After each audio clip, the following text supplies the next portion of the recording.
Okay, so hi guys. Today I'm going to talk about the importance of moving in solo queue and how playing mid lane is different from playing most other roles. So usually I tell people, ignore your team, play by yourself. It's solo queue, which means you should play by yourself, as in solo. But when you play mid, you kind of can't do that. So this game, I want to talk about how you improve your team's mentality by actually helping them, and presuming they're decent enough players, it actually allows you to win the game more often. So basically, I'm going to pause it here and just explain the situation. Okay, so Jarvan's going to invade his red. Now, it's Orianna and Jarvan versus Lissandra and Zac. Now, presuming that Jarvan's decent, we should win this 2v2. I took Q at level 2. I have E now because it's good for level 1. Which means I won't have W for the speed and etc. Just less damage. But basically, this is a 2v2 that can go well. So, I'm watching my map, obviously. This is a really important thing. You have to have map presence and just map game sense, really.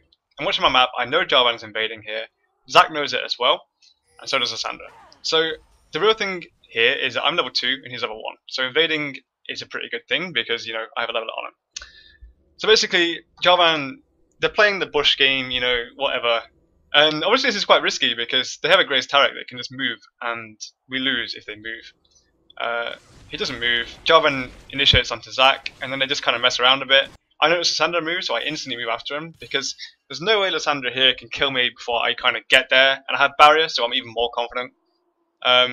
They beat each other up a bit. Jarvan kind of comes out in a bad situation here because he's lost more HP and Zac has his passive. He hits a really nice EQ onto Lissandra. I get my E onto Jarvan, auto attack, and get my Q onto Lissandra and almost kill him.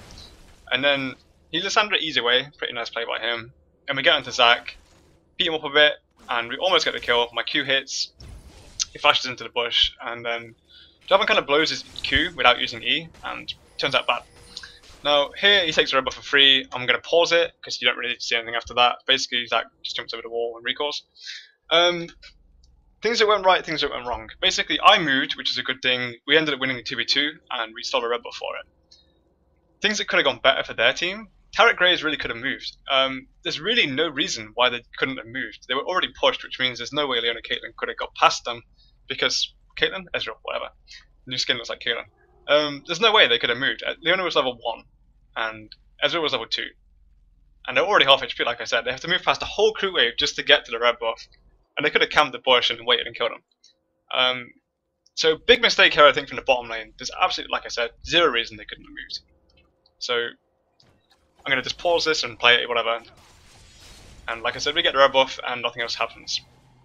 After that, because we moved, we go up to mid lane, and Lissandra for some reason doesn't think we're going to gank her. I don't really know what was on her mind here, but she eased back to the lane, kind of messes up with the EQ. We get the auto attack on her, and then blah blah blah. Flash, first blood, simple. I did die here like an idiot. I could have barried, but I died. That's beside the point. So by moving, I got first blood, and we also saw the red buff, which made Jarvan get a lot stronger. I'm going to show you another example in a minute how this impacts the game. Okay, so here we are, 4 minutes 15 into the game. This is a little bit after the first blood. I've just come back to lane and bought items. I got a Chalice of Harmony, first item. Jarvan held my lane, which is why it's low HP, and anyone with decent game sense would think, okay, Jarvan has to recall here. What would Zac do if he recalls? Obviously, he needs to get a red buff this game, otherwise he's not going to be as effective as Jarvan early game, and his red buff's already gone. So the logical thing to do would be to go for Jarvan's red buff here. He can't see me on his vision, so he doesn't actually know I'm in lane. So that's what I'm thinking, that's what Jarvan's thinking as well, which is why he doesn't recall in the most obvious spot. We don't really see him walk around, but we can guess he's walking around. He jumps into the red buff pit, and instantly we both know, okay, something's wrong here. So Jarvan kind of pings it out, he's like, come, come, come.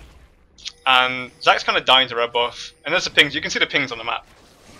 So Jarvan initiates onto Zac, he hits him here, kills him, I back him up, get the nice assist, we get the red buff secured, so second red buff in the game, my Q hits Zac minions and then kills.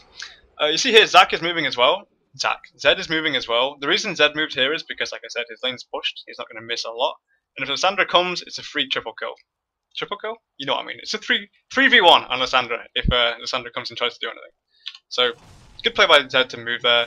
And you see how moving at level 1 kind of changed the whole game for this Zac.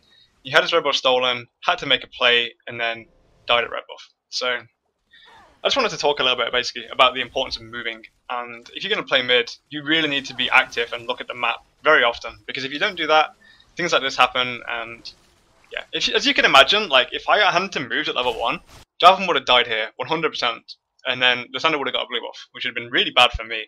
And if I hadn't moved here, Jarvan still would have killed him, but he might have got cleaned up by Lysandra. It's questionable. He probably wouldn't have done, but moving's still a good thing. So hopefully you enjoyed this video. I know it's short, and you learned something about solo queue.